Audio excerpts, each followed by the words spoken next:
Oh, they're fighting. I thought he was saving him. That was not what I thought was happening. I thought he was going to bring him up to the surface to save him. Yeah, like you can see the bullet path. Like all of that is displacing where the bullet is going. So the stabbing the shark in the head situation, I don't think would actually benefit you. It would probably piss the shark off.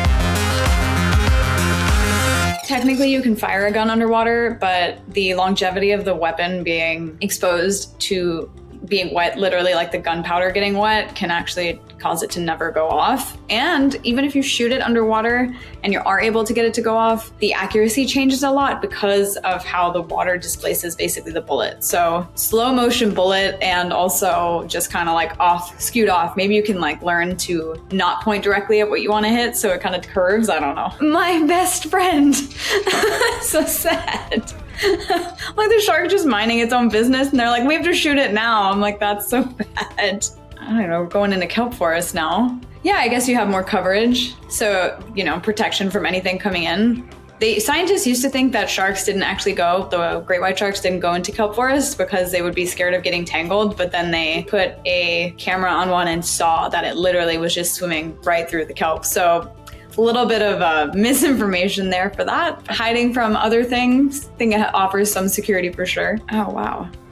This glowing fish. I love all the glowing. It's always so cool. Oh yeah. I actually have dove into a few different shipwrecks, and I really love, I've never gone in where you need to actually have like rope to navigate, because some shipwrecks that I've actually been to, people go in and they don't actually have the training to navigate their way back out, and some people like get lost, and unfortunately. So I'm not trying to do that kind of stuff. This kind of where you can see the exit very clearly, I really like that. It's pretty eerie being in an underwater ship. Oh, man, they must be super strong if they're able to pull up that huge thing underwater just from kicking. Another thing that could happen when you're inside of one of the ships, it just depends on how old it is, because you never know, stuff can kind of crumble or fall on top of you, because if it's been underwater for a really long time, it's been degrading for a very long time. So you don't want to risk anything like that getting trapped somewhere where something would break. So you have to be really careful not to touch anything. And even the silt and stuff that will exist in the shipwreck just from growth over time, that can also cause really bad visibility if you stir it up, and then you can actually lose your exit as well. And that's also never a good thing to experience. So keep those in mind. If you're trying to hide or stay out of the way, you definitely have to make sure your buoyancy is really under control, because if you're just floating up, you're obviously not going to be able to stay hidden very well. You have to like hold on for dear life.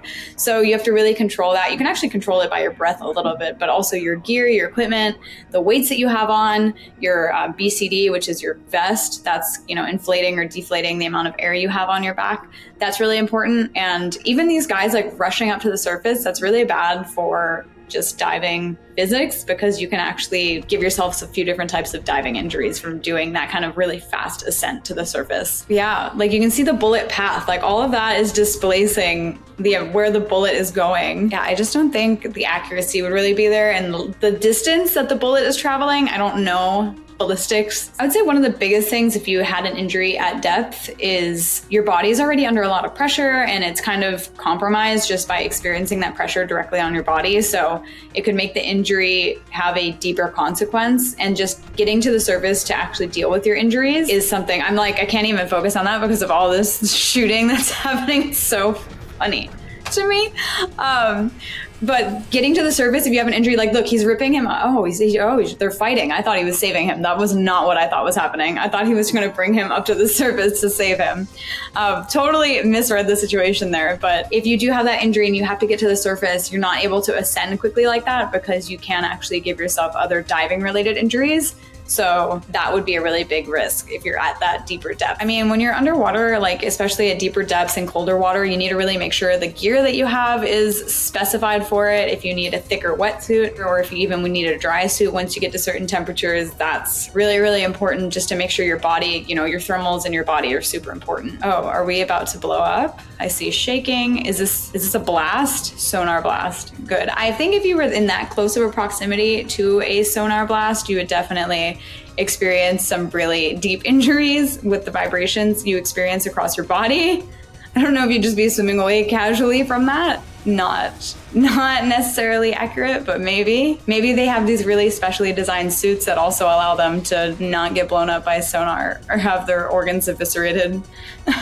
We're just swimming through all these cargo ships, I guess, or containers, I should say, not cargo ships. Like one of the biggest things that, they teach you when you're diving is to always like stay calm and relax your breathing and all of that, because you can overexert yourself really easily underwater. So the sprinting everywhere, I feel like that's not necessarily the best idea, but I guess if you're gonna get shot at, maybe you gotta sprint. No, I don't know how calm your breathing is gonna be when you're getting shot at, or there's blood on your mask. You're seeing your own blood on your mask, not necessarily the good situation to be in. Is this like a heat ray or a heat-seeking missile or something? What is that? That's crazy. Well, you also have to deal, like when you're thinking about zero gravity as well, so everything you're grabbing is either going to immediately, sink or start to float. I'm assuming a magazine would be pretty heavy and would sink, so you'd have to really hold on to it when you're putting it on there, or else it'd be like dropping immediately. But if you have any other gear that's actually buoyant, that would just go, right up to the surface. You have to kind of catch it, which would not be, a thing you want to have to worry about underwater when you're dealing with this gunfight situation. I'm like just confused on like why we're what's going on? Like, what are we fighting over? Is there like a treasure chest? Is there something? Or is it just because it's fun to shoot people underwater? Yeah, that would be me. I'd be coming down there and be like, all right, you're gonna go now with my underwater bullets after shooting the shark. I mean, if I had no other option, maybe I would hide inside of a ship if there was debris falling down that could hit me and injure me. You can kind of avoid this stuff being outside of the shipwreck or maybe swimming away from it, but going into the actual wreck, it's very easy that big debris falling could actually land on a certain part of the ship and then just basically leave you trapped, which I think I'd rather just get squished than be like slowly running out of oxygen underwater personally, but not necessarily structurally sound being inside of a ship like that while debris is falling on top of you. Yeah, I literally was just thinking about how deep they're going into it without any, I don't know, maybe they know their way, maybe they have really good navigational skills, but it looks very confusing getting out. And if any of that, debris stirs up, I don't know if they'd be able to even see their exit. I guess we're getting some light in here, so you see something. A body and a shark, classic. I feel like I can't really tell you the species because it's kind of hard to tell. I'm assuming they're probably based off of a great white shark, something similar. Either a great white or maybe a tiger shark based on maybe if the head was a little bit rounder. That looks kind of more like a tiger shark actually. But tiger sharks are actually one of the sharks I interact with the most, so that would be in my favor in that situation. You always want to remain calm. As you can see, the sharks are just swimming around. Maybe they're about to attack people and everything I'm saying is a lie, but in real life, they don't just like go out of their way to eat people. So remaining calm, acting, really strong and making eye contact with them, that's really big to show them that you're aware. And then you can actually, if you need to, if they're still coming up to you, just push really hard down on the top of their head to kind of push them away from you. I've seen sharks with knives, like people have tried to stab them and then the knife is like still in the shark's head. So the stabbing the shark in the head situation, I don't think would actually benefit you. It would probably piss the shark off and then you'd be in a worse situation than you were before. But staying calm, remaining, giving the eye contact, but this like swimming back and forth really rapidly definitely could get some interest from the sharks for sure. I feel like some of the things that are the most dangerous are probably things that you don't really expect to see, or that you maybe not even are thinking about as dangerous. Things like jellyfish. People sometimes have really strong reactions to being stung, especially if they're allergic to bee stings. So if you are allergic to bees, be really conscious of your reaction to a jellyfish sting because it can be really similar. And there are some jellyfish species that are actually so toxic they are deadly to humans and a lot of other animals, basically all animals. So that would probably be something that I would say to be more aware of when you're in the water than being worried about being attacked or killed by a shark or anything else big like that. So that was Call of Duty Ghosts Underwater Mission, and my name is Andy. You can find me all over on all social medias at Andriana Marine, TikTok, Facebook, YouTube, Instagram, all the places. And don't forget to follow Experts React on Facebook and YouTube as well. Bye guys!